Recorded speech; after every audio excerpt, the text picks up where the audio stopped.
Good evening. SIR తెలంగాణలో ఈ SIR sir heat పెరుగుతోంది. నిన్నటి వరకు బీజేపీ ఓట్ చోరీకి పాల్పడుతోందంటూ హస్తం ఆరోపణలు గుప్పించింది. సీన్ కట్ చేస్తే ఇప్పుడు కాంగ్రెస్ ప్రభుత్వ హయాంలోనే తెలంగాణలో ఓట్ల ప్రక్షాళనకు సమయం ఆసన్నమైపోయింది. సర్ 3.0 పేరుతో తెలంగాణలో ఓట్ల వేట చేయనుంది ఎన్నికల సంఘం. 2.5 దశాబ్దాల తర్వాత, అంటే దాదాపుగా 25 ఏళ్ల తర్వాత మళ్ళీ ఓటర్ల జాబితా ప్రత్యేక సమగ్ర సవరణ జరగబోతోంది. సో ఎస్ఐఆర్ టెన్షన్పై ఇవాల్టి స్పెషల్ డిబేట్ చేద్దాం.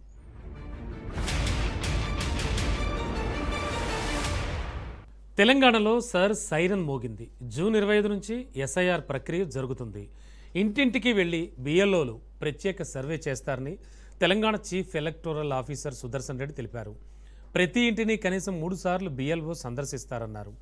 పుట్టిన తేదీ ఆధారంగా పత్రాల సమర్పణకు నిబంధనలు వర్తిస్తాయన్నారు సుదర్శన్ రెడ్డి.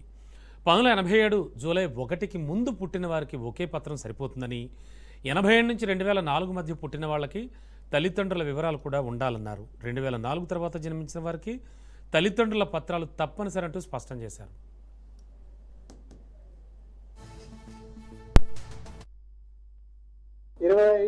జూన్ నుండి 24 జూలై వరకు ఈ హౌస్ టు హౌస్ వెరిఫికేషన్ ప్రక్రియలో బిఎల్ఓస్ 35,000 మంది బిఎల్ఓస్ ఉన్నారు. పోలింగ్ స్టేషన్ వారిగా బిఎల్ఓస్ వాళ్ళకి ఇచ్చిన ఈ ఎన్యూమరేషన్ ఫామ్స్ ఏదున్నాయో అది తీసుకెళ్లి ఇంటింటికి పంచడం జరుగుతుంది. Special intensive revision. సింపుల్గా చెప్పాలంటే సర్ ఓటర్ల జాబితాలో తప్పులు సరిచేయడం, కొత్తగా అర్హులైన ఓటర్లను చేర్చడం, మరణించిన వారి ఓట్లు తొలగించడం, సవరణల తర్వాత తుది ఓటర్ల జాబితా విడుదల చేయడమే ఎన్నికల సంఘం ప్రధాన బాధ్యత. సరే, ఉద్దేశం మంచిదైనా కూడా కొద్ది రోజులుగా గల్లీ నుంచి ఢిల్లీ వరకు కూడా రచ్చ జరుగుతోంది. దొంగ ఓట్ల లెక్క తేలుస్తామని ఈసీ అంటోంది. బీజేపీ కోసమే ఎస్ఐఆర్ తెచ్చారని ఆరోపిస్తోంది విపక్షం. తెలంగాణను ఓటర్ సవరణ కార్యక్రమం పేరిట ఆక్రమించుకోవాలనుకుంటున్న బీజేపీ కుట్రలను అడ్డుకుంటా ఉంటున్నారు సీఎం రేవంత్. రాష్ట్రంలో భారతీయ జనతా పార్టీని అధికారంలోకి రానియబోమన్నారు. ఎస్ఐఆర్ పేరిట బెంగాల్, బీహార్లలో జరిగిన అక్రమాలు తెలంగాణలో చేయడానికి వీల్లేదన్నారు రేవంత్ రెడ్డి. एसआईआर के नाम पे जो लोग अपने ऊपर हमला करने के लिए, हुकूमत चलाने के लिए जो कोशिश कर रहे हैं, सीधा उन लोगों को कुछ नहीं मिल रहा है. यहाँ से टेढ़ी उंगली से निकालने के लिए कोशिश कर रहे हैं. टेढ़ी उंगली वाले कौन है, पहचानने का जिम्मेदारी आप लोगों का है, मेरा भी है. तो हम लोग केरला में रोक दिए, हम लोग तमिलनाडु में रोक दिए, हम लोग तेलंगाना में रोक दिए, हम लोग कर्नाटक में रोक दिए, साउथ इंडिया में कहीं पर भी नहीं आने दिए. आंध्र प्रदेश में चंद्रबाबू नायडू जी के नाम पर मुकोटा डाल के आंध्र प्रदेश में वो लोग आगे, मगर तेलंगाना में कभी भी ऐसे नहीं होने देना है. ఇక ఇప్పటికే తెలంగాణ రాజకీయ పార్టీలకు ఎస్ఐఆర్ టెన్షన్ పట్టుకుంది. బీహార్, బెంగాల్ రాష్ట్రాల్లో జరిగిన ఓట్ల వడపోత ఇక్కడి నేతల్లో దడపుట్టిస్తోంది. ఆయా రాష్ట్రాల్లో నెలకొన్న పరిస్థితులు రిపీట్ ఇక్కడ కావద్దనే ఉద్దేశంతోనే అన్ని పార్టీలు అప్రమత్తం అవుతున్నాయి. BRS working president KTR hot comments చేశారు ఇదే అంశంపై. సర్తో ముస్లిం, క్రిస్టియన్ ఓట్లు తొలగిస్తున్నారని ఆయన ఆరోపించారు. ప్రతి ఒక్కరూ చాలా అప్రమత్తంగా ఉండాలంటూ బీఆర్ఎస్ కార్యకర్తలకు పిలుపుని సైతం ఇచ్చారు కేటీఆర్.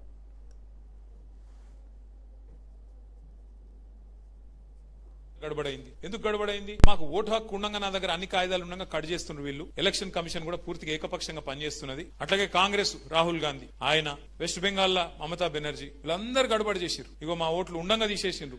హమారే పాస్ సబ్ కుచ్ హై. అందుకే ఏమనుకున్నామంటే మన పెద్దలు కేసీఆర్ గారి నాయకత్వంలో మరి మన రాష్ట్రంలో ఇటువంటి కథలు చేయనియద్దు వీళ్ళను. ఎందుకంటే ఇక్కడ బీజేపీ లేదు, మన లేదు. యాడుంది బీజేపీ?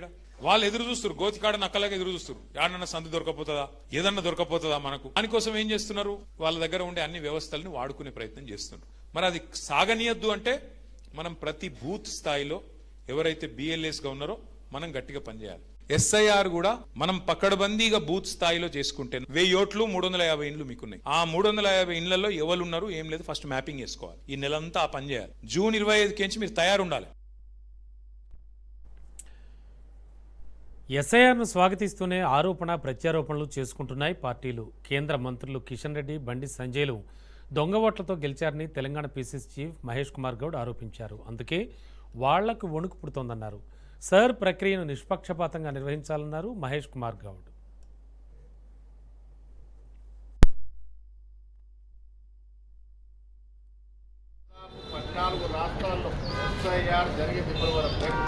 చూస్తే ఇంత దుర్మార్గంగా ఇంత పగడ్బందీగా ఓట్ల తొలగింపు ప్రక్రియ జరిగిందో వెస్ట్ బెంగాల్లో జరిగిన ఎన్నికలు ఒకసారి ఆ ఎన్నికలు జరిగిన సరళిని చూస్తే అర్థమవుతుంది. ఇప్పటి వరకు 14 రాష్ట్రాలు యునైటెడ్ లో జరిగినటువంటి ఎస్ఐఆర్ వల్ల దాదాపు 8.2 కోట్ల ఓట్లు ఓడిస్తే 90 లక్షల ఓట్లు తొలగింపు జరిగింది. ఇప్పటి వరకు దాదాపు 58.2 కోట్ల ఓట్ల సరళిని ఎస్ఐఆర్ జరిగితే దాంట్లో దాదాపు 10% ఓట్ల తొలగింపు జరిగింది.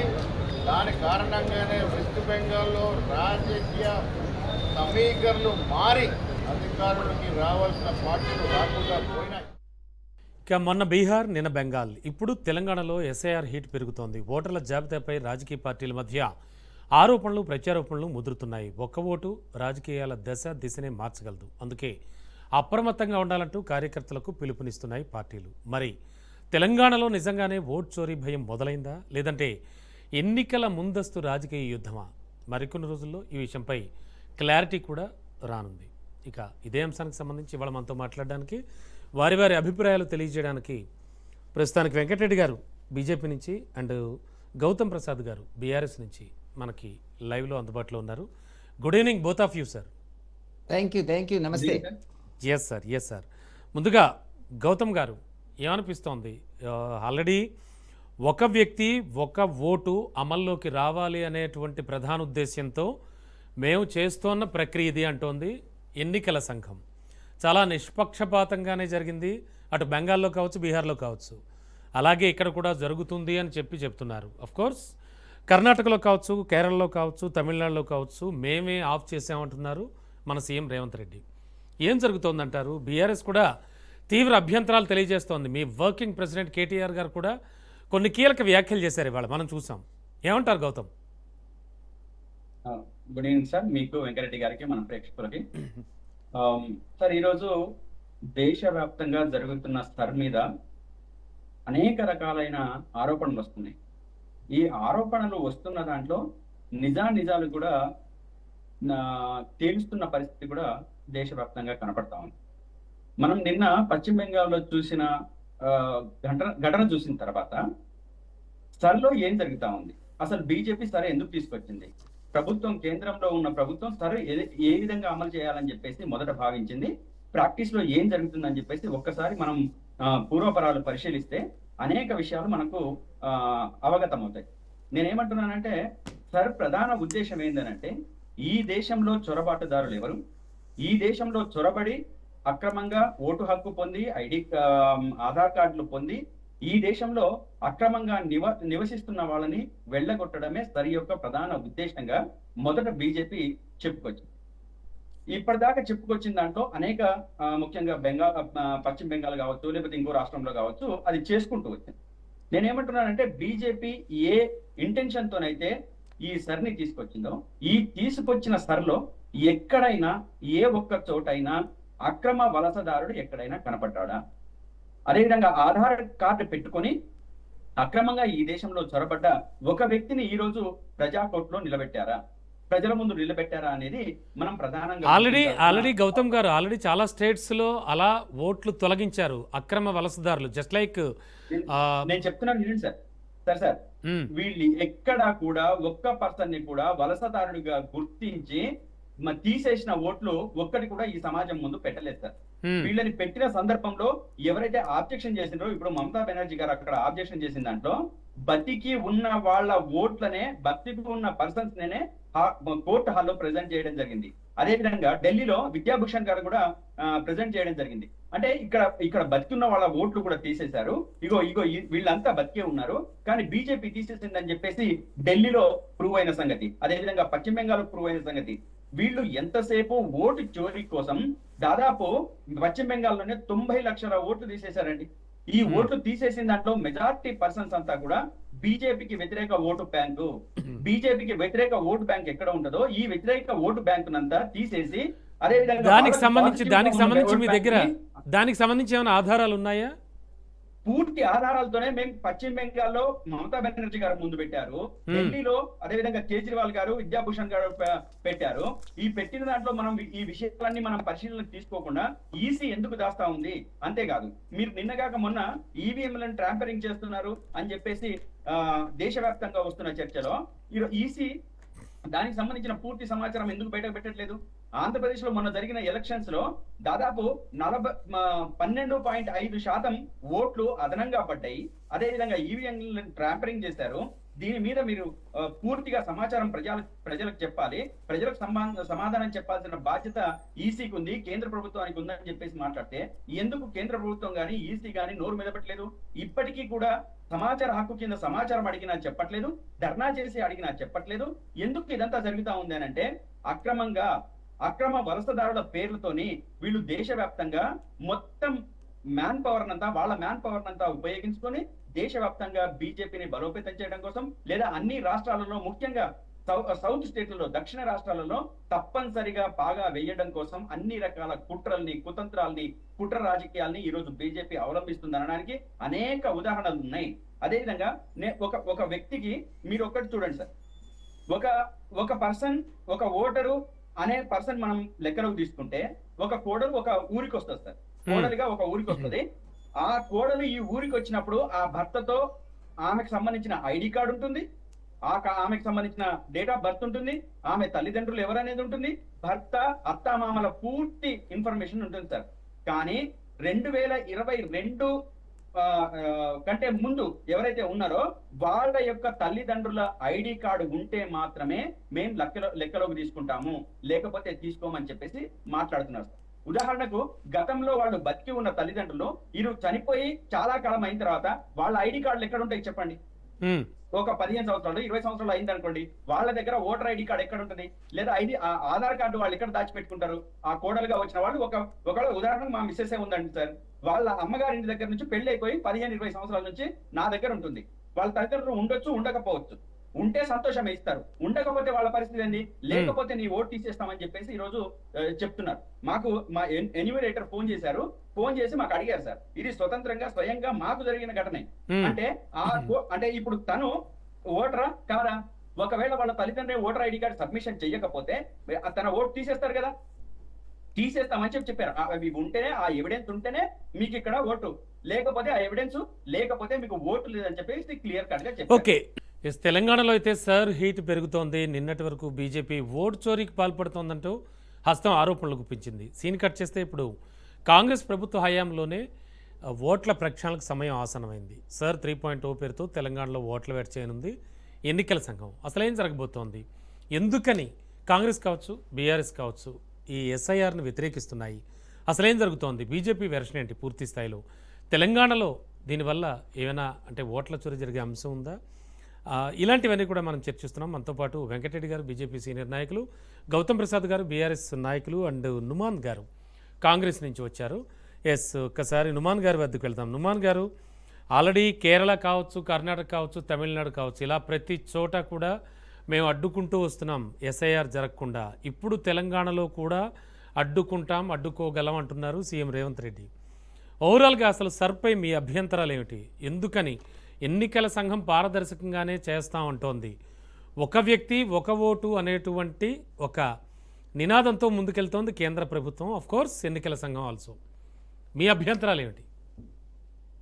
Very good evening to you Ramana గారు, as well as Telugu Venkatareddy గారు అండ్ మిత్రులు గౌతమ్ ప్రసాద్ గారు అండ్ ఆల్ ద వ్యూయర్స్. ఏదైతే మనం మాట్లాడుతున్నామో స్పెషల్ ఇంటెన్సివ్ రివిజన్ వారు ఏదైతే ఎలక్షన్ కమిషన్ ఆఫ్ ఇండియా చేపట్టిందో దాంట్లో భాగంగా తెలంగాణలో కూడా రాబోయే టైంలో very soon maybe in 2 weeks or week, less than a week ఈ యొక్క ప్రాసెస్ స్టార్ట్ అవబోతుంది. ఒక్కసారి మనం చూసుకుంటే కాన్స్టిట్యూషన్ ఫ్రేమ్వర్క్ ప్రకారం ఆర్టికల్ 324 ఆఫ్ ఇండియన్ కాన్స్టిట్యూషన్ ఏమంటుందంటే ఎలక్షన్ కమిషన్ ఆఫ్ ఇండియాకి పవర్స్ ఇచ్చారు, they have to conduct the election అని చెప్పేసి.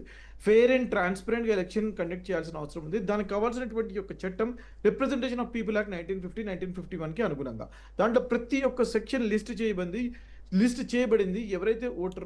ఎవరైతే ఎలిజిబిలిటీ ఉన్నటువంటి ఓటర్, ఒకవేళ ఓటర్కి ఎలిజిబిలిటీ ఉన్నప్పుడు వారు ఏ రకంగా వారు అప్లికేషన్ పెట్టుకోవాలా, ఒకవేళ డిలీట్ చేయాలంటే ఏ రకంగా డిలీట్ చేయాలా అని చెప్పేసి క్లియర్గా ప్రతి ఒక్క సెక్షన్ క్షుణ్ణంగా వివరించడం జరిగింది. నా ఇప్పుడు క్వశ్చన్స్ ఏంటి, అభ్యంతరాలు ఏంటి అని చెప్పేసి మీరు అడిగిన దానికి సమాధానం నేను ఏం చెప్పదలుచుకున్నాను అని అంటే, మీరు ఇది ఏదైతే ఎలక్షన్ కమిషన్ ఆఫ్ ఇండియా ప్రక్రియ చేస్తుంది ఇది మొదటిసారి కాదండి, ప్రతిసారి చేస్తూ వస్తారు. లాస్ట్ టైం జరిగింది 2002లో. కానీ అప్పటికి ఇప్పటికి వ్యత్యాసం ఏంటి అని అంటే, ఇప్పుడున్నటువంటి ఎలక్షన్ కమిషన్ ఆఫ్ ఇండియాలో ఉన్నటువంటి యొక్క గైడ్ లైన్స్ ప్రకారం ఏదైతే స్పెషల్ ఇంటెన్సివ్ రివిజన్ చేస్తున్నారో దాంట్లో పారదర్శకత, ట్రాన్స్పరెన్సీ అనేది లోపించింది. ట్రాన్స్పరెన్సీ ఎందుకు లోపించింది అని చెప్తున్నాను అని అంటే, ఎక్కడైతే డిలీట్ చేయాలో ఒక్క ఓటర్ని డిలీట్ చేయాలంటే రెండు విధాలండి. రిప్రజెంటేషన్ ఆఫ్ పీపుల్ యాక్ట్ అనేది ఒక గైడెన్స్, ఒక గైడ్ బుక్, ఒక రూల్ బుక్ కింద మనం మాదిరిగా మనం చూడాలి. దాంట్లో క్లియర్గా రాస్తుందండి డిలీషన్ ఆఫ్ ఓటర్స్ ఎప్పుడు చేయాలి అని అంటే, ఒక వ్యక్తి చనిపోతే, లేకపోతే ఒక వ్యక్తి ఒక చోటు నుంచి మరొక చోటికి వెళ్ళినప్పుడు, మైగ్రేట్ అయినప్పుడు ఇక్కడ డిలీట్ చేయాలి, అక్కడ యాడ్ చేయాలి. రెండే విధానాలండి, ఇంకా ఏ విధానం కూడా లేదు డిలీట్ చేయడానికి. మరి ప్రశ్న ఏంటి అని అంటే, డిలీట్ ఎవరైతే చనిపోయారు అని చెప్పేసి ఓట్లు డిలీట్ చేశారో, ఎక్కడైతే మనం వెస్ట్ బెంగాల్లో చూసామో, అంతకుముందు బీహార్లో కూడా చూసామో, డిలీట్ చేసేటప్పుడు 3 వారు కీలకంగా పరిగణించాలి. ఒకటి, నోటీస్ ఇవ్వాలి. ఫస్ట్ నోటీస్ ప్రతి ఒక్క ఇండివిజువల్కి నోటీస్ ఇవ్వడం కంపల్సరీ. నోటీస్ ఇచ్చిన తర్వాత వారికి టైం ఇవ్వాలా. ఆ టైం నిర్దిష్టమైన టైంలో ఒకవేళ వారు బ్రతికుంటే వారి యొక్క రిప్లైతో వారు రావచ్చు, ఎందుకు డిలీట్ చేయకూడదని చెప్పేసి. దాని తర్వాత డిలీషన్ చేయాలా. ఈ 3 స్టెప్స్ కంపల్సరీగా ఫాలో అవ్వాలా. నా అభ్యర్థనాలు ఎక్కడైతే కాంగ్రెస్ పార్టీ క్లియర్గా చెప్తుందో, under the leadership of Rahul Gandhi గారు, నెంబర్ 1, వారి నోటీసెస్ ఎక్కడా సర్వ్ చేయలేదు. ప్రిన్సిపల్స్ ఆఫ్ న్యాచురల్ జస్టిస్ అంటే, మీరు ఒక యాక్షన్ తీసుకునేటప్పుడు మరొక చోట వారి యొక్క అభ్యర్థనని వినాల్సిన అవసరం మీకు ఉంది. ఏ యొక్క కాన్స్టిట్యూషనల్ బాడీస్ ఉన్నా సరే వాటన్నిటికీ కూడా సుప్రీంకోర్టు క్లియర్గా చెప్పింది, ప్రతి constitutional body can be subjected to judicial review. అంటే వారు ఒకవేళ లోపాలు తాపాలు ఉంటే జ్యుడిషియల్ రివ్యూ కింద సుప్రీంకోర్టుకి వచ్చి తలుపు తట్టచ్చు అని చెప్పేసి ప్రొవిజన్ ఉంది. అంటే బీహార్ బెంగాల్ సుప్రీంకోర్టుకి వెస్ట్ బెంగాల్లో వెళ్ళినప్పుడు సుప్రీంకోర్టులో మేము బ్రతుకున్నాం మొర్రో అని చెప్పేసి సుప్రీంకోర్టులో 27 లక్షల మంది యొక్క అప్లికేషన్స్ పెండింగ్ లో ఉన్నాయని చెప్పేసి సుప్రీంకోర్టు ముందు పోయి, అయ్యా మాకు ఓటు కావాలా, మేము ఓటు వేస్తాము, మేము బ్రతికే ఉన్నాము, మేము భారతీయులము, మమ్మల్ని కన్సిడర్ చేయండి, మమ్మల్ని పరిగణించండి అని చెప్పేసి అభ్యర్థన పెట్టుకుంటే ఎక్కడ కూడా కనికరించలేదు. ఎక్కడ కూడా చూద్దామని చెప్పేసి డిలే చేశారండి. ఎలక్షన్స్ ని మీరు డిఫర్ చేయాల్సిందండి. ఎలక్షన్స్ ఇంకో 3 నెలలు డిఫర్ చేయాల్సిందండి. వీరి యొక్క ఓటర్ లిస్ట్ యొక్క ప్రక్రియ అంటే నుమాన్ ఒక్క నిమిషం అండి. నుమాన్ గారు, అంటే టైం లేకపోవడం కూడా ఒక పెద్ద ప్రాబ్లం అనుకోవచ్చా? టైం లేదండి. ఎలక్షన్ టైం కి దేనికండి? ప్రెసిడెన్షియల్ రూల్ పెట్టండి, 6 నెలలు పెట్టండి, ఏమైతుందండి? పెట్టండి. You have already done in west Bengal కదా. వెస్ట్ బెంగాల్లో మీరు ఏ రకంగా అయితే ఎలక్షన్ కండక్ట్ చేశారో, ఏ రకంగా అయితే మీరు సెంట్రల్ పర్సనల్ ని తీసుకొచ్చారో, సిఐఎస్ఎఫ్ పర్సనల్ ని తీసుకొచ్చేసి election conduct, it is a presidential rule అండి. డీజీపీని మార్చారు, ఎన్ని చేయాలని చేశారు. నేను మమతా బెనర్జీ గారిని సపోర్ట్ చేయడం కాదు కదా, నేను అనేది ఇక్కడ ఇండియాలో ప్రజాస్వామ్యబద్ధంగా జరగాల్సినటువంటి ఎన్నికలు జరగడం లేదని చెప్పేసి, రైట్ టు ఓట్ అనే హక్కు ప్రతి ఒక్క భారత పౌరుడికి. ఆ యొక్క హక్కుని మీరు ఈ రకంగా కాలరాస్తున్నప్పుడు ఒక భారతీయుడుగా నాకు బాధ కలుగుతుంది. గెలవండి, కాదండి అన్ని రాష్ట్రాలు గెలవండి, నాకు ఇబ్బంది లేదు. పారదర్శకంగా మీరు ఎలక్షన్ కండక్ట్ చేయండి అని చెప్తున్నాను. అది జరగనప్పుడు మాలాంటి వాదులు, ప్రజాస్వామ్యవాదులు, భారతీయులు అరే ఇంత గగ్గోలు పెడుతున్నా సరే మీరు పట్టించుకోకపోవడం. బీజేపీ ఏం చెప్తుందో చూద్దాం ఒక్క నిమిషం. వెంకటరెడ్డి గారు విన్నారు కదా, ఇటు బీఆర్ఎస్ చెప్పడం కావచ్చు, అటు కాంగ్రెస్ అంటున్నది కావచ్చు, ఓవరాల్గా చూస్తే కనుక చాలా చాలా లోటుపాట్లు ఉన్నాయి. ఖచ్చితంగా తప్పుల తడకగానే వెళుతోంది ఈ సిస్టమ్ మొత్తం, ఎస్ఐఆర్ సిస్టమ్ అని వీళ్ళు అంటున్నారు. అంటే దీనికి సంబంధించి అసలు ఏం చెప్తుంది బీజేపీ? ఇప్పుడు ఒకటి రమణ గారు, ఎస్ఐఆర్ ప్రత్యేక విస్తృత రివిజన్ అనేటువంటిది అవును రాజ్యాంగబద్ధంగా ఏర్పడినటువంటి అన్ని హక్కులు కలిగినటువంటి అటానమస్ బాడీ అయినటువంటి election commission of India conduct చేస్తుంది, నిర్వహిస్తుంది. దాని బాధ్యతలను ముందుకు తీసుకుపోతున్నటువంటిది. ఇక్కడ భారతీయ జనతా పార్టీకి సంబంధం ఉండదు. కేంద్ర ప్రభుత్వము, ఈ ఎలక్షన్ కమిషన్, ఈ రెండు కలిసి చేసేటువంటి ఒక కార్యక్రమం. ఇది కొత్తది కాదు ఈ దేశంలో. కాంగ్రెస్ వాళ్ళకి అర్థం కావాలా, వాళ్ళ పీరియడ్లో నాకు తెలిసినంత వాళ్ళకు 2-3 సందర్భాల లోపల ఈ రివిజన్ జరిగింది. 2002 తర్వాత 24 సంవత్సరాల తర్వాత ఫస్ట్ టైం రివిజన్ జరుగుతుందండి. ఎవడు బతికున్నాడో, ఎవడు చచ్చిపోయినాడో, ఎవడు అర్హుడు కాదు అనేటువంటి పద్ధతి లోపల కాకుండా మూసబోసినటువంటి పద్ధతి లోపల ఎలక్షన్ కమిషన్ అధికారులు రాష్ట్ర స్థాయిలో ఉండేటువంటి వాళ్ళందరూ తయారు చేసినటువంటి వాటిని ఉన్నారా లేరా అని చూడకుండా మనకి ఎలక్షన్లు జరిగిపోతున్నటువంటి సందర్భం. ఇప్పుడు కాంగ్రెస్ పార్టీ, దాని మిత్రపక్షము, ముఖ్యంగా బీఆర్ఎస్ పార్టీ తెలంగాణలో మాట్లాడుతున్నటువంటిది ఏమిటంటే, ఓడిపోయేటువంటి మనస్తత్వం కలిగినటువంటి పార్టీలు ఇక మనం గెలవం ఎట్టి పరిస్థితుల్లో, ప్రజల మద్దతు మనకు లేదు అని భావించినప్పుడు ఇప్పుడు ఆడలేక మధ్యలో ఓడిందని మొహం లేక అద్దం పడగొట్టుకున్నట్టుగా వాళ్ళు మాట్లాడుతున్నటువంటిది. ఇవాళ కాంగ్రెస్ పార్టీ దేశవ్యాప్తంగా రాహుల్ గాంధీ నాయకత్వం లోపల మాట్లాడుతున్నది ఏమిటి, బీహార్లో ఓపెన్ చేశారు, అక్కడే దొంగ ఓట్లు తీసేసినారు, అది ఇది రకరకాలుగా చెప్పినారు, బెంగాల్లో చెప్పినారు. ఇది ఎలక్షన్ కమిషన్కు సంబంధించినటువంటి అంశము. ఎలక్షన్ కమిషన్ కూడా భ్రష్టు పట్టించినారు. ఈ దేశంలో వాళ్ళు స్థాపించినటువంటి చట్టబద్ధమైన అటానమస్ బాడీ సిబిఐ కానివ్వండి, ఈడీ కానివ్వండి, ఎలక్షన్ కమిషన్ ఆఫ్ ఇండియా కానివ్వండి, ఏదంటే అది దానికి అంటగట్టడము, అన్యాయం చేసి గెలుస్తున్నారు భారతీయ జనతా పార్టీ అని మాట్లాడుతున్నటువంటి సందర్భం లోపల ఒక బీహార్ కేసు చెప్తాను రమణ గారు. నేను బీహార్లో కూడా రాహుల్ గాంధీ గారు మోటార్ సైకిల్ మీద ప్రియాంక గాంధీ గారిని ఎక్కించుకొని తిరిగినాడు. ఏదో అయిపోతుంది అనేటువంటి అడ్రస్ లేకుండా పోయినారు. మళ్ళీ ప్రజలు ఇచ్చిన తీర్పు, ప్రజలు ఏమి రాలేదు కదండి. ఓకే సార్, వెంకటరెడ్డి గారు ఒక్క సెకండ్. ఇప్పుడు ఈశాన్య రాష్ట్రాల్లో నుమాన్ గారు ఒక్క నిమిషం. వెంకటరెడ్డి సార్, మీకే క్వశ్చన్. ఇప్పుడు ఈశాన్య రాష్ట్రాల్లో ఎస్ఐఆర్ అమలు పరిచారు. ఎస్ఐఆర్ ప్రకారం సమగ్ర నివేదిక సమర్పించుకుంటూ వెళ్ళింది. ఓట్ల సవరణ చేపట్టింది అంటే ఒక మీనింగ్ ఉంది. మిగతా ప్రాంతాల్లో కూడా, అంటే మిగతా స్టేట్స్లో కూడా ఎస్ఐఆర్ అమలు పరచాల్సినటువంటి అవసరం, ఎందుకంటే రోహింగ్యాలు వాళ్ళు కాస్ట్ చేసే విషయం తెలుసు మనకి. నేను వెనకముందే మీరు అన్నారు, బీహార్ లో బంగ్లాదేశ్ నుంచి వచ్చిన వాళ్ళు ఇప్పుడు అందరు వెళ్ళిపోతున్నారండి. మీరు చూస్తున్నారు మీడియాలో, చూస్తున్నారు ఎంతమంది వేల మంది. చెప్తా, మన పక్కనున్న ఎగ్జాంపుల్ చెప్తా. మహేశ్వరం మా కాన్స్టిట్యున్సీ, రంగారెడ్డి జిల్లా, హైదరాబాద్ కానుకొని ఉంటది. చంద్రాయనగుట్ట, పాడి షరీఫ్, మళ్ళీ జల్పల్లి, బాలాపూర్, ఈ ప్రాంతాల లోపల ఎంతమంది రోహింగాలు అక్రమంగా వచ్చి నివాసం వేళ ఉంటారో చెప్పగలుగుతారు. 12 సంవత్సరాల నుంచి అమిత్ షా గారు ఏం చేస్తున్నారు?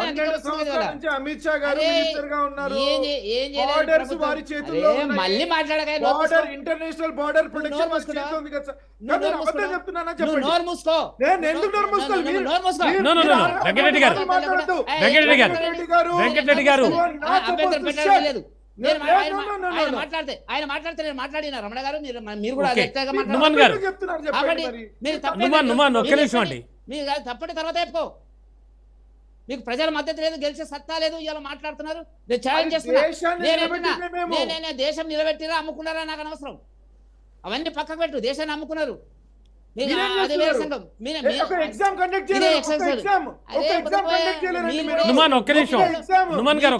మీ పీరియడ్ లో ఎన్ని ఎంసెట్లు అవుట్ అయినాయి ఇక్కడ తెలంగాణ ఉమ్మడి రాష్ట్రం లోపల?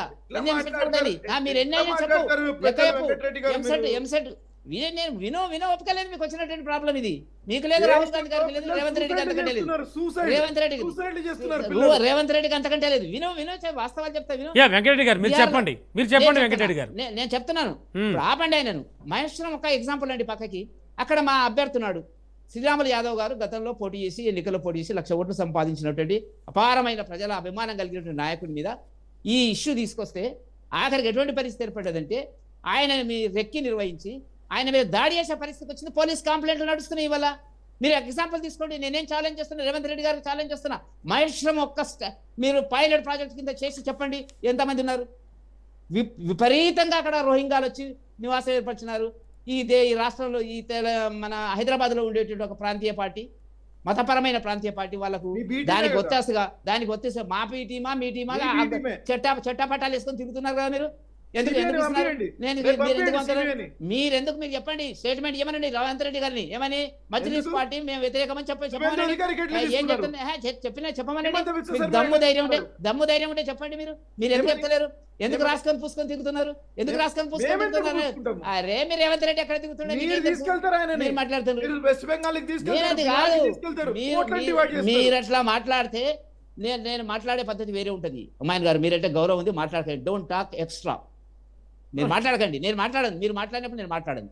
నా ఓకే మర్యాద అది. నుమన్జీ ఒక్క మీకు కూడా సెకండ్ మర్యాద మీరు ఒక్క నిమిషం ఆయన ఎందుకు చెప్పండి. మాట్లాడతారండి? మాటికి మాట్లాడతారు. ఓకే చెప్పండి చెప్పండి. బీహార్ లో ఏం జరిగిందండి? బీహార్ ఎగ్జాంపుల్ చెప్తా. మరణించిన వాళ్ళు 22 లక్షల మంది, Hmm. రెండు సార్లు ఓట్లున్న వాళ్ళు 7 లక్షల మంది, నివాసాన్ని బదిలీ చేసి ఒక అసెంబ్లీ నుంచి ఇంకో అసెంబ్లీకి వెళ్ళిన వాళ్ళు 36 లక్షల మంది, పెండింగ్ ఉన్నవి ఇంకా రికార్డులోకి రానట్టు 1,65,000, మొత్తం కలిపితే 65 లక్షల మందిని తొలగించినారు. అక్కడ తప్పానండి. ఒక ప్రాంతం నుంచి ఒక ప్రాంతానికి బదిలీ అయినప్పుడు 22 సంవత్సరాల లోపల ఎవరు అక్కడ కంటిన్యూ అవుతుంది, ఇక్కడ కంటిన్యూ అవుతుంది ఏంటంటే మరణించిన వాళ్ళకి రాకూడదండి. 2 ఓట్లు ఉన్న వాళ్ళకి రాదు. నాకు కూడా 2 ఓట్లు ఉండేనంటే ఒకటి కట్ చేయించుకున్నా. మా ఊర్లో ఉండే, హైదరాబాద్లో ఉండే. నేను అంటున్నది ఏంటంటే సవరణ అనేటువంటిది ప్రజాస్వామ్య పద్ధతి లోపల అర్హులైన ఓటర్లు మాత్రమే ప్రజాస్వామ్యం రెగ్యులర్ గా జరిగేది అంటారు మీరు. రెగ్యులర్ గా జరిగేది ఇది ఒక రెగ్యులర్ ప్రక్రియ. గా జరగలేదు. 24 సంవత్సరాలు అయింది రమణ గారు. ఆ, ఇలా Yes, జరుగుతుంది. sir. నా ఓటు పోయిందా, మీ ఓటు పోయిందా చెప్పమనండి. ఉమ్, విదేశాల నుంచి దొంగచాటుగా వచ్చి చొరబాటుదారులకి ఈ దేశంలో ఉండేటువంటి ప్రభుత్వాలు, ముఖ్యంగా బీహార్ కానివ్వండి, బీహార్లో ఉండేటువంటి గతంలో వేసిన 22 సంవత్సరాలు వాళ్ళు కొంతకాలం పాలించినారు. ఇక్కడ బెంగాల్కి వచ్చేటప్పటికి మమతా బెనర్జీ, ఇక్కడ హైదరాబాద్కి వచ్చేటప్పటికి హైదరాబాద్ లో బయటకు వస్తుంది మొత్తం స్టోరీ అంతా. ఇప్పుడా? ఇప్పుడు హైదరాబాద్ లో బయటకు వస్తుంది. ఓకే సార్ వెంకటరెడ్డి సార్ ఒక్క నిమిషం. మొత్తానికి తెలంగాణలో కూడా సార్ సైరన్ మోగింది. జూన్ 25 నుంచి SIR ప్రక్రియ కూడా స్టార్ట్ కాబోతోంది. ఇంటింటికి వెళ్ళి BLOలు స్పెషల్ సర్వే అవుట్ చేస్తారంటూ Telangana chief electoral officer Sudarshan Reddy already తెలిపారు. సో దీనికి సంబంధించి ప్రస్తుతానికి మనం మాట్లాడుతూ ఉన్నాం. సార్కి సంబంధించి అభ్యంతరాలు ఏమిటి కాంగ్రెస్, BRS చెబుతూ ఉన్నాయి, అండ్ బీజేపీ కూడా చెప్తూ ఉంది సార్కి సంబంధించి ఇందులో ఎటువంటి ప్రాబ్లమ్స్ ఉండబోవని. అండ్ దీనికి సంబంధించి మనం ఇవాళ బీజేపీ నుంచి వెంకటరెడ్డి గారు, అండ్ గౌతమ్ ప్రసాద్ గారు BRS నుంచి, అండ్ నుమాన్ గారు కాంగ్రెస్ నుంచి, అండ్ సాదిక్ అలీ సార్ మనకి అనలిస్ట్ జాయిన్ అయ్యారు. సార్తో మాట్లాడదాం ఇప్పుడు. సార్ అలీ సార్, మీరు అంటే ఆల్రెడీ సార్కి సంబంధించి కేంద్ర ప్రభుత్వం కావచ్చు, అఫ్కోర్స్ అంటే CEC చాలా క్లియర్ కట్గా చెప్తోంది.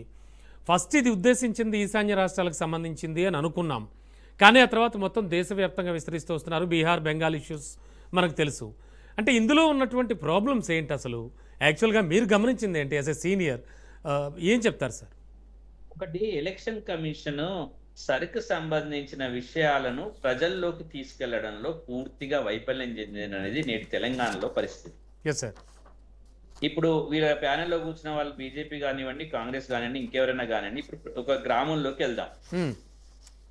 సార్ అంటే ఏంటిది? అసలు ఏమో ఓట్లట సరి చేస్తారట కదా, ఏంటిది ఓటు సరి చేస్తారు సార్ అంటే ఎవరికి తెలియదు. బీజేపీ వాళ్ళు పోయి చెప్పిండ్రా? రాష్ట్ర శాఖల గ్రామంలో చెప్పిండ్రా సార్ అనేది జరుగుతుందని? చెప్పిండ్రా? ఇక్కడ కూర్చున్న వాళ్ళు చెప్పాలి. మరి మీ పార్టీ బాగా సమర్థిస్తుంది కదా, మరి అసలు సార్ అంటే ఏందో మా ఊరోళ్ళకి తెలియదు, చెప్పిండ్రా? అసలు ఏం జరుగుతుందో మమ్మల్ని సమాయత్తం చేయకుండా మా మీద రుద్దుతారా? మమ్మల్ని ఆ కాగితాలు ఈ కాగితాలు తెచ్చుకోమంటారా? మీరు ఏం చెప్పదలుచుకున్నారో, సర్లో ఏం జరుగుతుందో ప్రజల్ని సమాయత్తం చైతన్యం చేసిండ్రా అని రాజకీయ పార్టీలకు సూటిగా ప్రశ్నిస్తుంది. వద్దనుకున్న వాళ్ళు, కావాలనుకున్న వాళ్ళు కూడా ఇద్దరు వైఫల్యం చెందింది. అరే ఏందో చెప్పాలి కదా భయ్, నాకేం తెలియదు, నాకు చెప్పిండ్రా సార్ అంటే ఏందో చెప్తుండ్రా? ఇక్కడ మనం కూర్చొని వీడియోలల్లో, సినిమాలల్లో మాట్లాడినట్టు ఇక్కడ మనము డిబేట్లలో మాట్లాడుతున్నాం. ఎవరన్నా ఒకరు కింది స్థాయిల గ్రామంలో పోయి ఇట్లా జరుగుతుంది అని చెప్పే ధైర్యం, దమ్ము ఉన్నదా సార్? అంటే మిగతా సార్ మీ మాట కట్టొచ్చా, మిగతా స్టేట్స్ లో కూడా ఇదే జరిగిందంటారా? అంటే క్షేత్రస్థాయిలో ఎవరికి తెలియదు అంటారా? ఇక్కడ పశ్చిమ బెంగాల్లో ఎప్పుడైతే జరిగిందో, ఈ రోజు మమతా బెనర్జీ ఆ రోజు సుప్రీంకోర్టు ముందుకు తానే స్వయంగా హాజరై అనేక విషయాలను సుప్రీంకోర్టు దృష్టికి తీసుకొచ్చినప్పుడు సుప్రీంకోర్టు వాటన్నిటిని తోసేసేసి, లేదండి మేము మంచిగా చేపిస్తాం, ఎలక్షన్ కమిషన్ తోటి పక్కడ్బందీగా చేయిస్తాం అన్నది. ఏమైంది? ఆమె ఇంకా ఆరోపణలు కొనసాగుతూనే ఉన్నాయి. ఇక్కడ ఏం జరుగుతుంది? ఎలక్షన్ కమిషన్ తీసుకునే నిర్ణయం సరిలో మీరు పౌరసత్వం లేని వాళ్ళకి లేదా భారత పౌరులు కానటువంటి వాళ్ళకి ఏజ్ లిమిట్ ఏదైతే ఉందో మన 18 సంవత్సరాలు 17 సంవత్సరాలు దాటిన వాళ్ళకి ఓటు హక్కు ఉంది. ఈ ఓటు హక్కును నా గతంలో నా అయ్య, నా తండ్రి, నా తాత ఉన్నారా లేరా 2011 సంబంధించినటువంటి ఓటర్ లిస్టు ఎక్కడైనా ఈ గ్రామాలల్లో పెట్టిండ్రా చెప్పమనండి. ఆ బీజేపీ ప్యానెల్లో ఉన్న మెంబర్ని రమ్మనండి, నేను ఇవాళ వస్తా, మీరు రేపు పొద్దున రండి సార్, ఎక్కడ పోదాం అక్కడ పోదాం, నేను రెడీగా ఉన్నా. దేనికి రండి. ఏం కావాలి మీకు? అది గ్రామంలో ఓటర్ లిస్టు పెట్టిండ్రా? ఎందుకుండదండి, గ్రామంలో అన్ని ఉంటాయి. రండి సార్, మీకు తెలియదండి. ఒక్క నిమిషం ఆగండి. ఏం చెప్తున్నారు మీరు? అర్థరైతే మాట్లాడుతున్నారు మీరు. ఏం లేదు దేశంలో, వ్యవస్థలే లేవు, సంస్థలే లేవు అని వచ్చి ఇవాళ మాట్లాడుతున్నారు. రండి, ఇప్పుడు ప్యానెల్ లో కూర్చున్న వాళ్ళకి నేను ఛాలెంజ్ ఇస్తున్నా. రా మా ఊరికి రా, మా ఊరికి రా. ఊరికైనా రెడీ, నేను ఏ ఊరికైనా మాట్లాడతారండి? మాట్లాడాలి. డిబేట్ లో అసత్యాలు మాట్లాడొద్దండి. ఒక్క నిమిషం టైం ఇస్తారా సాది గారు? వెంకటరెడ్డి గారు మీ టైం వచ్చినప్పుడు మాట్లాడదు. సార్ అలీ సార్ చెప్పండి. డిబేట్ లో నేను ఛాలెంజ్ చేస్తున్నా, రేపు పొద్దున 10 గంటలకి ఏ గ్రామానికైనా పోదాము, మీరే గ్రామం నిర్ణయించండి. సరికి సమాయత్తం చేసిందా జనాలని, లేదో కాదో చూద్దాం. మనం ఇక్కడ కూర్చొని ఏం మాట్లాడితే ఏమైతుందండి? ఏమో మన బుర్రలో ఉన్నాయి క్షేత్రంలో మీరు మాట్లాడకండి ప్లీజ్. మీరు మాట్లాడేటప్పుడు మేము మాట్లాడడం. ప్రజాక్షేత్రంలోకి వెళ్ళి మాట్లాడకుండా ఈరోజు రాజకీయ పార్టీలు, ముఖ్యంగా బీజేపీ పార్టీ కానివ్వండి, లేకపోతే మిగతా పార్టీలు కానివ్వండి, ఈ రోజు సర్ విషయంలో విధ్వంసం చేస్తున్నాయి అనేది నిజం. దానికి మేము ప్రజలనే టార్గెట్, మనం గ్రామాలకు వెళ్దాం, మండలాలకు వెళ్దాం, అన్ని ఊర్లలో మాట్లాడదాం. అయ్యా నీకేమైనా ఓటు గురించి గిట్లా అవుతుంది తెలుసా అని అడిగితే నాకేం తెలుసా? ఆ ఓటర్ లిస్ట్ ఎక్కడ ఉంటుంది సార్? ఆ ఓటర్ లిస్ట్ ఎప్పుడు ఉంటుంది సార్? 2011 ఎందుకు సార్? ఇది ఎందుకు సార్? ఎందుకు చేస్తున్నారు సార్? ఏమనంటే రోహింగ్యాలు రాండ్రి. ఆదిలాబాద్ లో రోహింగ్యాలు ఉన్నారా? జనగాం రాండ్రి, మా జనగాం రోహింగ్యాలు ఉన్నారా? అక్కడ జనగాంలో రోహింగ్యాలు ఉన్నారా? చూపించమని. రోహింగ్యా అనుకో, రోహింగ్యా డామ్ మాట్లాడుడే తప్ప ఎక్కడ ఏ నియోజకవర్గం ఉందో అక్కడ పోయి చూసుకుంటే తప్పేం లేదు. ఇంకా జనగాంలో రోహింగ్యాలు ఉన్నారా? ఇంకా స్టేషన్ కనుపులో రోహింగ్యాలు ఉన్నారా? ఏం మాట్లాడతారండి రోహింగ్యాల గురించి? ఏదైనా పద్ధతి ఉందా? అంటే తెలంగాణ ఉన్న వాళ్ళు ఆ రోహింగ్యాలను తీసేసి ఇక్కడ ఉన్నారో వాళ్ళని చేసేసి చేయడానికి ఇక్కడ అంతా పెట్టి సర్వనాశనం చేసి మొత్తం ప్రజల్ని తప్పుదో పట్టించి రండి. ఊళ్ళలో ఆదిలాబాద్ మొదలు పెట్టుకోండి. అలీ గారు ఒక్క సెకండ్, నా డౌట్, నా క్వశ్చన్ ఒక్క నిమిషం వినండి సార్. ఇప్పుడు జనరల్గా జరిగేది జరగనివ్వాలి అంటే ఓటర్ల సవరణ అనేది ఖచ్చితంగా జరగాల్సిందేగా. ఆల్రెడీ 25 years అయిపోయింది కాదు సార్? ఒక్క సెకండ్, 25 years అయిపోయింది జరిగి, మళ్ళీ ఒకసారి జరగాలి అంటే మధ్యలో కొన్నిసార్లు జరిగినా కూడా ఒక సవరణ అయితే జరగాలి, కొన్ని విషయాలు అయితే చేయాలి. ఎలక్షన్ కమిషన్ అయితే తన పరిధిలో ఉన్నవన్నీ కూడా చూడాలి. ఎందుకంటే చనిపోయిన వారు ఓట్ల లిస్టులోంచి తొలగించాలి వాళ్ళని. ఇలాంటివన్నీ జరగాలి కదా. ఎందుకు ఇంత తీవ్ర అభ్యంతరం అనేది వారి ప్రశ్న. నేను అభ్యంతరం చెప్పట్లేదండి. మనం చాలా క్లారిటీగా ఓటర్ల జాబితాను సవరించడంలో అభ్యంతరాలు ఎవ్వరికి మేధావులకు లేవు. సవరించే పద్ధతిలో ఉన్నాయి. ఓకే, ఇక్కడ మనం గమనించాల్సిందంటే ప్రజలకు తెలియదా? నేను ఒక విషయం మిమ్మల్ని అడుగుతున్నా, ప్రజలకి నేను సవరిస్తారట, నీ ఓటు చెక్ చేస్తారని మీకు చెప్పాలా చెప్పొద్దా? చెప్పాలని చెప్పొద్దా? అవునండి. 2011 ఓటర్ లిస్ట్ ఎవరు ఇచ్చిండ్రా? అందరికి గ్రామాలలో పెట్టిండ్రా? అడుగుతున్నా నేను. బిఎల్ఓస్ దగ్గరికి పోయినా, నేనే పోయి అడిగిన, మా దగ్గర కూడా లేవంటున్నారు బిఎల్ఓలు. సిగ్గుపోతుంది.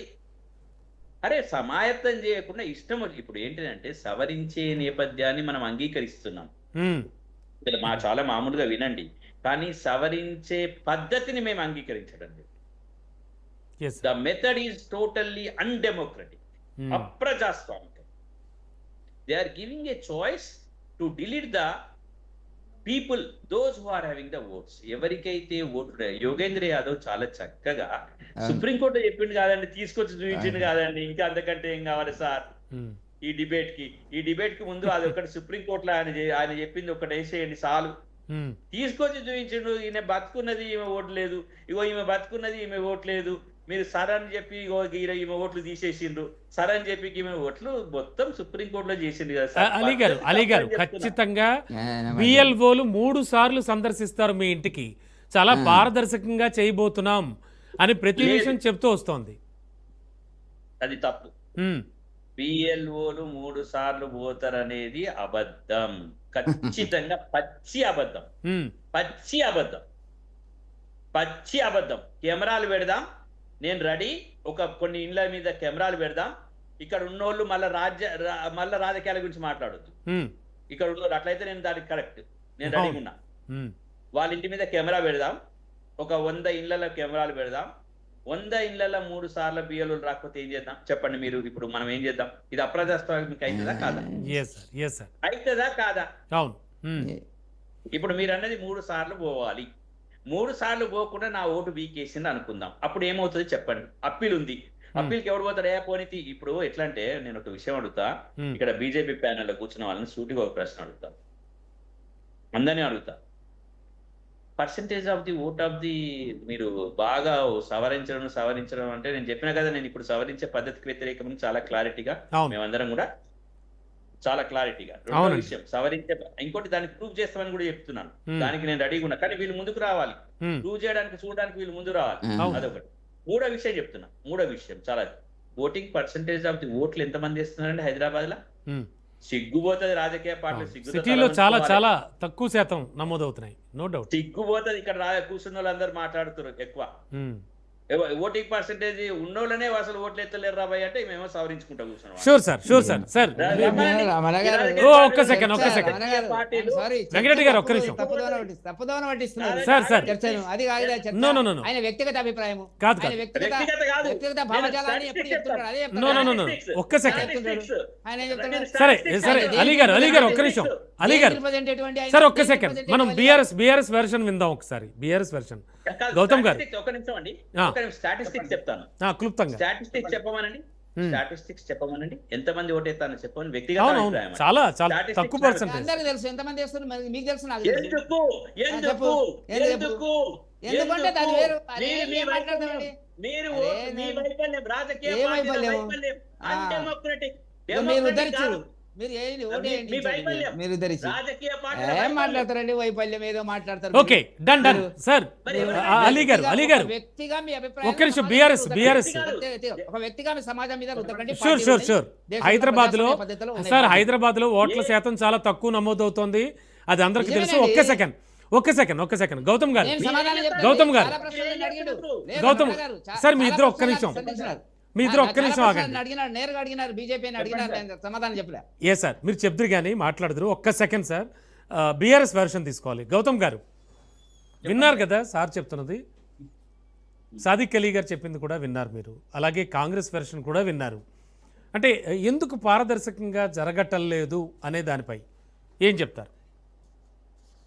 సార్ 100% పారదర్శకంగా జరగట్లేదు అని చెప్పేసి అనడానికి నేను ఇంతకు ముందే చెప్పినట్లు సుప్రీంకోర్టులో, అదేవిధంగా ఢిల్లీలో, అదేవిధంగా పశ్చిమ బెంగాల్లో, ఇతర రాష్ట్రాల్లో అన్నిట్లో కూడా అనేక ఉదాహరణలు మన ముందు కనపడుతున్నాయి. కనపడుతున్న వాటికి సెంట్రల్ ఎలక్షన్ కమిషన్ ఎక్కడ కూడా సమాధానం చెప్పట్లేదు. ఈ రోజు బీజేపీ మాకేం సంబంధం అని చెప్పేసి మాట్లాడుతుంది. ఇప్పుడు ఓట్ల సవరణ అనేది ఆ గ్రామానికి ప్రతి స్టేట్ కు ఒక ఎలక్షన్ కమిషన్ ఉంది కదా సార్.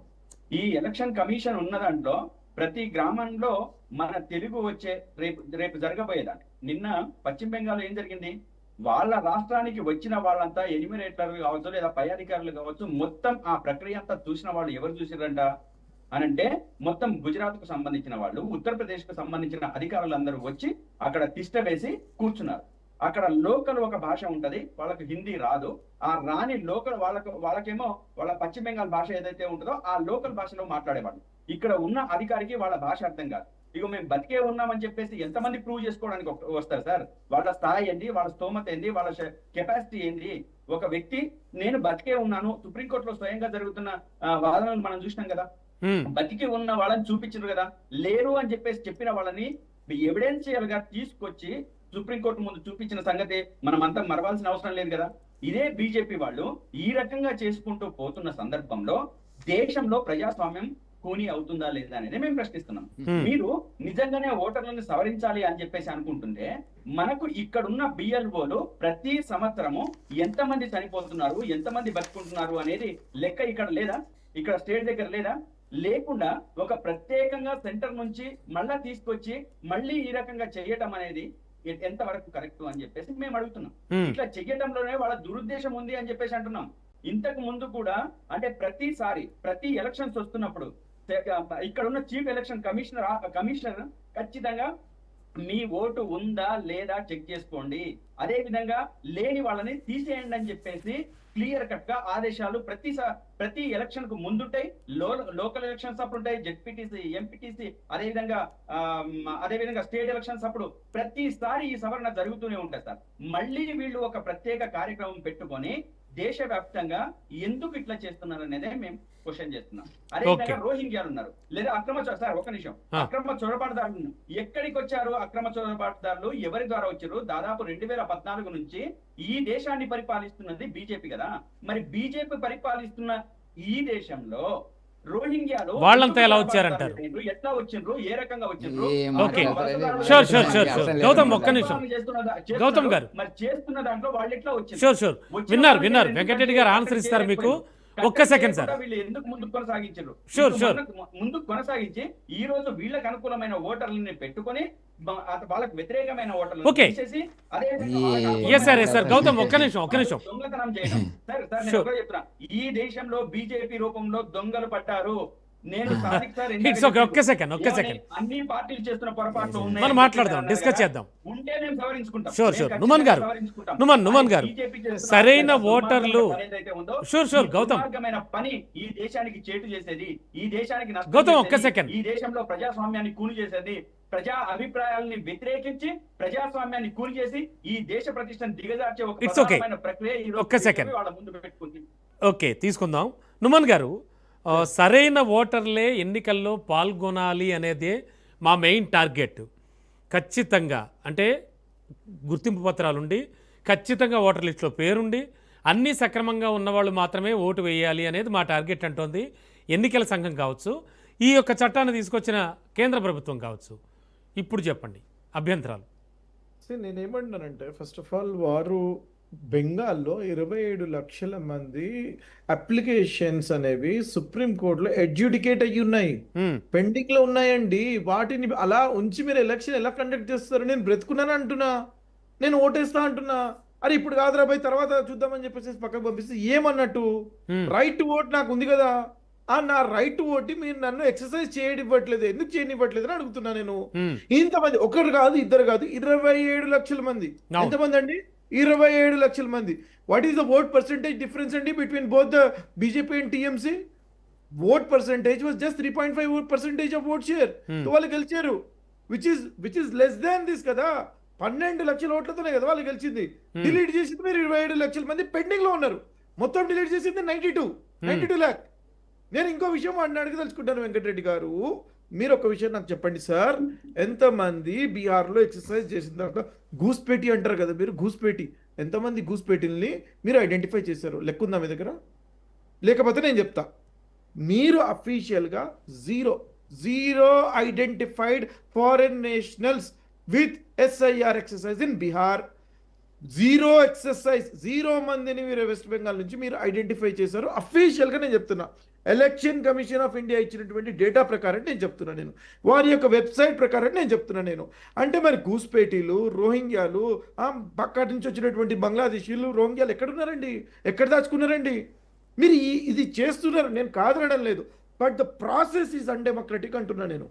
మీరు చేసే యొక్క విధానం గురించి ఇన్ని క్వశ్చన్ మార్క్స్ ఉన్నప్పుడు, క్వశ్చన్ మార్క్ ఉండడమే డేంజరస్ అండి, క్వశ్చన్ మార్క్ ఉండడమే డేంజరస్. మీరు ఆ క్వశ్చన్ మార్క్ ఉంటూ కూడా మీరు ఎలక్షన్ కండక్ట్ చేస్తామని అంటున్నారు. నో ప్రాబ్లం, చెయ్యండి, ఒకరోజు వస్తుంది. నేను చెప్తున్నా, నేను బయటికి లాగి తంతారు, ఇది మీరు చూస్తారు. నుమన్ ఏం గారు, మాట్లాడతారు? నుమన్ గారు, నుమన్ గారు, ఒక్క నిమిషం. నుమన్ గారు, మిమ్మల్ని వెంకటరెడ్డి గారు, నెక్స్ట్ మీరే మాట్లాడతారు. ఒక్క సెకండ్. వెంకటరెడ్డి గారు. నెక్స్ట్ మీరే మాట్లాడతారు. ఒక్క నిమిషం. నుమన్ గారు, నా క్వశ్చన్ వినండి. నుమన్ గారు, నా క్వశ్చన్ వినండి. నుమన్, నా క్వశ్చన్. నుమన్, నా క్వశ్చన్. నుమన్ గారు, నా క్వశ్చన్. వెంకటరెడ్డి గారు, ఒక్క నిమిషం.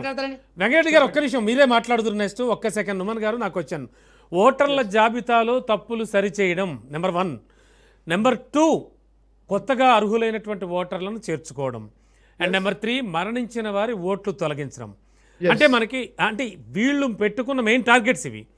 సో వీటికి సంబంధించి వాళ్ళు చెప్తూ ఉన్నారు. సో సరే, బీహార్, వెస్ట్ బెంగాల్ సంగతి పక్కన పెడతాం కాసేపు. గతం జరిగిపోయింది. ఇప్పుడు ఇక్కడ తెలంగాణలో ఏం జరగబోతోంది దీనికి సంబంధించి ఒక విషయం అండి, నేను క్లియర్ గా చెప్తున్నాను. Modi is not supreme to India. Constitution is supreme. Let me remind this and let me reiterate. మళ్ళా చెప్తున్నా, Modi is not supreme to India. రాజ్యాంగానికి లోబడే ఉంటారు ఎవరైనా. No sir, please don't say that. Sonia Gandhi supreme. Constitution is supreme. Venkata Reddy గారు, ఒక్క నిమిషం. విదేశాల నుంచి వచ్చిన సోనియా గాంధీ సుప్రీం, అంతే కదా? వెంకటరెడ్డి గారు, ఒక్క నిమిషం. కదా? సార్ మీరు మాట్లాడదు. ఒక్క సెకండ్. నుమన్ గారిని కంప్లీట్ చేయండి. విదేశాలలో పోయి ఒక్క సెకండ్. చిన్న పిల్లల్ని రేపులు చేసినటువంటి వ్యక్తి సార్, వాళ్ళని మీరు క్యాబినెట్ లో కంటిన్యూ చేస్తున్నారు. ఏం మాట్లాడతారు మీరు? చిన్న పిల్లల్ని ఎవడు రేపు చేసిండు. అరే, FCలో లేదా? పేరు రాలేదా? ఎవడు? పేరు రాలేదా? అవన్నీ రాహుల్ గాంధీ గారి యొక్క అనుబంధంగా ఎంత పనిచేసేటువంటి మాట్లాడుతున్నారు international media. No, please, international please, media let me complete.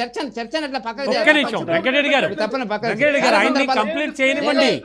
Venkatareddy గారు, మీరు మాట్లాడుతున్నారు. ఒక్క సెకండ్. క్లుప్తంగా నుమన్ గారు, మీరు క్లుప్తంగా చెప్పండి. మాట్లాడాల్సిన భాష నో. మీరు మాట్లాడాల్సిన భాష ఏం మాట్లాడతారు? కాదండి, ఏదైతే స్టెప్స్ అనేవి ఉన్నాయో ఈ యొక్క ప్రొసీజర్ కండక్ట్ చేయడం క్లుప్తంగా చెప్పండి. క్లుప్తంగా. భారత రాజ్యాంగం రాసినటువంటి 1950 రిప్రజెంటేషన్ ఆఫ్ పీపుల్ యాక్ట్ లో ఆల్రెడీ అందరికి తెలుసు అది. మీరు నోటీస్ ఇవ్వాలా? నోటీస్ అన్నీ సార్, అవన్నీ ఇవ్వట్లేదు. మీరు అవతల వ్యక్తి యొక్క అభ్యర్థులను వినాలా? అది వినట్లేదని చెప్తున్నా నేను. అది ఫాలో చేయండి. మీరు ఆ రూల్ బుక్ ప్రకారం మీరు ఎగ్జిక్యూట్ చేయండి. ఎవరికి అభ్యంతరాలు ఉండవండి. మాట్లాడడానికి అర్థం లేదు. ఏం మాట్లాడటమేనండి? హేళన చేస్తారేంటండి మీరు, వెంకటరెడ్డి గారు? అరే, నేను ఇంత క్లియర్ గా మాట్లాడుతుంటే హేళన ఏం చేస్తారేంటి? క్లియర్ గా నుమన్ గారు, ఒక్క నిమిషం. వెంకటరెడ్డి గారు ఆల్రెడీ వెంకటరెడ్డి గారు సాదిక్ అలీ గారు చెప్పింది విన్నారు, బీఆర్ఎస్ వెర్షన్ విన్నారు, అండ్ నుమన్ గారు ఇప్పుడు అంటున్నది విన్నారు. అంటే ఓట్ల సార్ మీరే మాట్లాడుతురు. మీరే ఒక్క సెకండ్. ఓట్ల సవరణ చేయడం ఖచ్చితంగా ఇప్పుడు నేను చెప్పిన 3 పాయింట్లు కావచ్చు, ఇవన్నీ కాదంటలేదు. ఖచ్చితంగా చెయ్యాలి సార్. ఒక్క నిమిషం. ఖచ్చితంగా చెయ్యాలి వెంకటరెడ్డి గారు. ఒక్క సెకండ్ సార్. ఖచ్చితంగా చేయాలి, కానీ ఆ చేసే పద్ధతి తప్పు అంటున్నారు వాళ్ళు. ఈసారి చెప్పండి. వెంకటరెడ్డి గారు చెప్పండి. రమణ గారు, సాదిక్ అలీ గారు చాలా అంశాలు చెప్పినారు. ఆయన తెలుసో తెలియదో, నాకు ఆయన జర్నలిస్టు, తెలుసో తెలియదో రోజు ఇన్ఫర్మేషన్ ఉండాలా. మేము 6 మాసాల నుంచి సర్ గురించి మా పార్టీ కార్యకర్తలకు అవగాహన సదస్సులు పెట్టాము. మండల స్థాయి, జిల్లా ప్రజలకి కావాలి, ప్రజలకి తెలియాలి అంటున్నారు ఆయన. ఆ ప్రజల కంటే మా బూత్ లెవెల్ ఉండేటువంటి వాళ్ళు, గ్రామాలలో మాకు 3-4 బూత్ లెవెల్ బాధ్యులు ఉంటారు, వాళ్ళందరికీ కూడా ఇన్ఫర్మేషన్ అంతా జరుగుతుంది. ఇచ్చినారు. నెంబర్ 1. ఆయనకి తెలుసో తెలియదు, 3 రోజుల నుంచి రేవంత్ రెడ్డి గారు మాట్లాడుతున్నారు. ఇలా వాళ్ళ కాంగ్రెస్ పార్టీ ప్రెసిడెంట్ మహేష్ కుమార్ గౌడ్ గారు అన్ని మాట్లాడినాడు. వెళ్తుంది. నిన్ననే నోటిఫికేషన్ వచ్చింది, ఏదో అయిపోయింది, ఊరికి పోదాము, జనగామలో రోహింగాలు ఉన్నారని మేము అనలేదు. ఎక్కడ ఉంటారో అక్కడ పోవాలా. ఇప్పుడు నుమాన్ గారు మాట్లాడినారు, ఎక్కడ ఉన్నారు? బీహార్ లో. లేకపోతే సంతోషమే కదా, కేవలం వాళ్ళ కోసమే కాదు కదా, అదొక ఐటము. పొరపాటుదారులటువంటిది అదొక విషయం. మీరు చెప్పినారు కదా, 3 చెప్పినారు కదా రమణ గారు. డబ్బులు ఉంటది, ఎంట్రీ కానటువంటి వాళ్ళు ఉంటారు, దొంగ ఓట్లు ఉంటారు, రకరకాలుగా మార్పులు చెప్పుకుంటారు కదా. నేనేం చెప్తున్నా అంటే, రమణ గారు బేసిక్ క్వశ్చన్, వీళ్ళు మాట్లాడుతున్న వాళ్ళకి అర్థం లేదు. ఇవాళ తెలంగాణ చీఫ్ ఎలక్షన్ కమిషనర్ ఎవరంటే సుదర్శన్ రెడ్డి గారు. సుదర్శన్ రెడ్డి గారు ఎవరి నామినేషన్ మీద నియమించబడ్డాడండి? ఎలక్షన్ కమిషన్ నియమించినప్పటికీ కూడా నామినేషన్ ఆయన పేరు ప్రపోజ్ చేసింది రేవంత్ రెడ్డి గారు. సార్ వెంకటరెడ్డి గారు, ఒక్క సెకండ్. కాదు, వినండి సార్, వినండి. మనకు సమయం కూడా ఎంతో లేదు. ఒక్కసారి ఫైనల్ గా సాదిక్ అలీ గారి వర్షన్ తీసుకుని మనం క్లోజ్ చేయాలి. సమయం లేదు. మీరు చెప్పండి. ఒక 1 minute లో క్లోజ్ చేయండి. ఆయన వర్షన్ కూడా తీసుకోవాలి, సీనియర్ జర్నలిస్ట్. చెప్పండి కదా సార్, చెప్పండి. పార్టీల జెండాలు ఎత్తుకునే విశ్లేషకుడు చాలా మంది ఉన్నారు. ఇట్స్ ఓకే, మీరు చెప్పండి. దయచేసి మీరు విశ్లేషకులు అని అనకండి. పార్టీ జెండా మోసే No, ఆయన సీనియర్ జర్నలిస్ట్ సార్, మనం ఆయనకి ఇచ్చే గౌరవం ఆయనకి ఇవ్వాలి సార్. మీరు చెప్పండి.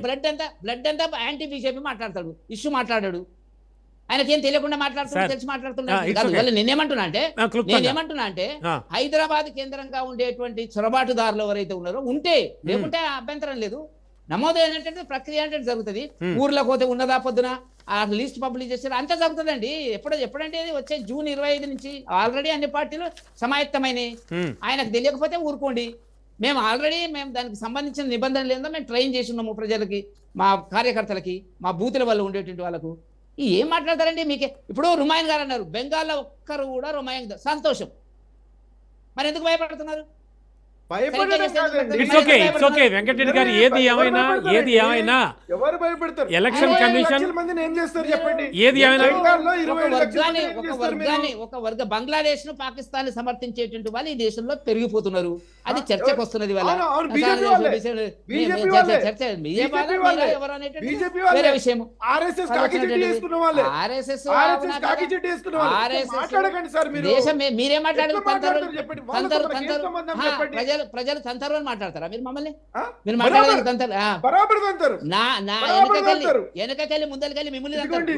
గుర్తుపెట్టుకో. ప్రజలు నిస్సహాయులుగా ఏం మాట్లాడతారు? ఏం చేస్తారని ఏమి చెప్పండి? స్థాయిలో మీరు అన్ని ఓడిపోతే నిస్సహాయులుగా ఉంచి మీరు ఈ రకంగా ఓడిపోతే చేస్తే ఏం చేయమంటారు చెప్పండి? ఓడిపోతే ఈవీఎంలు, బ్యాలెట్ పేపర్లు, ఈ ఎలక్షన్ కమిషన్ నేను మీద ఈ విమర్శలు పక్కన చేస్తున్నారు పెట్టండి మీరు. సార్. వరుస పెట్టి ఈ ప్రొసీజర్ ఫాలో అవ్వండి అంటున్నా నేను. ఏ ప్రొసీజర్ మీరు ఫాలో అవుతుంది? ప్రొసీజర్ సార్ ఫాలో షూర్ అవ్వండి. ఒక్క సెకండ్ సీఎం ఇవ్వడే కదా ప్రొసీజర్ సార్, ఫాలో ఒక్క సెకండ్. చెప్పమనండి. It is not under sir CM ఒక్క అండి. Second, It is me under ఇద్దరు CM. ఆగితే సార్, మీ ఇద్దరు ఆగితే ఎలక్షన్ కమిషన్ సార్, వెంకటరెడ్డి గారు, నుమన్ గారు ఒక్క సెకండ్, సాదిక్ అలీ గారు ఫైనల్ గా 2 words, మనకు సమయం కూడా ఎంత లేదు, క్లుప్తంగా ఏది ఏమైనా కూడా ఎలక్షన్ కమిషన్ తన పని తాను చేసుకుపోతుంది, ఎస్ఐఆర్ అయితే ఖచ్చితంగా జరిగి తీరుతుంది అంటోంది. ఫైనల్ గా చెప్పండి సార్, సాదిక్ అలీ సార్. జరగడంలో మాకు అభ్యంతరాలు లేవు. ప్రజల్ని సమాయత్తం చేయకుండా, ప్రజల్ని సమాయత్తం చైతన్యం చేయకుండా, ప్రజల అవగాహన లేకుండా చేస్తే అక్కడ ఎట్లయితే 27 లక్షలు ఉన్నాయో రేపు తెలంగాణలో కూడా ఓటున్న వాళ్ళు ఓటును కోల్పోతారు. ఓటున్న వాళ్ళు ఓటును కోల్పోతే దానికి బాధ్యత ఎవరు వహిస్తారు అనేదే మా ప్రశ్న. ఓటున్న వాళ్ళు రేపు ఓటు వేయకుండా చేసే క్రమంలో చాలా మందిని ఇక్కడి నుంచి కేంద్ర ప్రభుత్వము వాళ్ళ ఏజెంట్లను నియమించి ఓట్లను తీసేస్తారు. తీసేసే ప్రక్రియ తెలంగాణలో జరగబోతుంది. మా అప్రహెన్షన్, మా భయం అది ఉంది. ఖచ్చితంగా జరుగుతుంది. ఇంకొక ముఖ్యమైన విషయం చెప్తున్నాను. ఈ రోజు నేను రెడీగా ఉన్నా, రేపు రాజు న్యూస్ వాళ్ళను ఏ ఊరికైనా పంపించండి. మీకు రాజు న్యూస్ ఉంది కాబట్టి మీరు చేసిన సవాల్. ఓకే, పంపిద్దాం, చూద్దాం వీళ్ళ ప్రశ్నలకు. Right sir, thank you so much అండి డిబేట్లో పాల్గొన్నందుకు. చూద్దాం, అంటే ఈ మంత్ 25 నుంచి ఆల్రెడీ స్టార్ట్ అవుతుందని చెప్తోంది ఎలక్షన్ కమిషన్. అయితే తెలంగాణ రాజకీయ పార్టీలకు మాత్రం ఎస్ఐఆర్ టెన్షన్ అయితే విపరీతంగా పట్టుకుంది. ఇప్పటివరకు ఆయా పార్టీల వెర్షన్, అలాగే అనలిస్ట్ వెర్షన్ కూడా చూసాం. సో ఇది ఇవాల్టి స్పెషల్ డిబేట్. చూస్తూనే ఉండండి రాజ్ న్యూస్.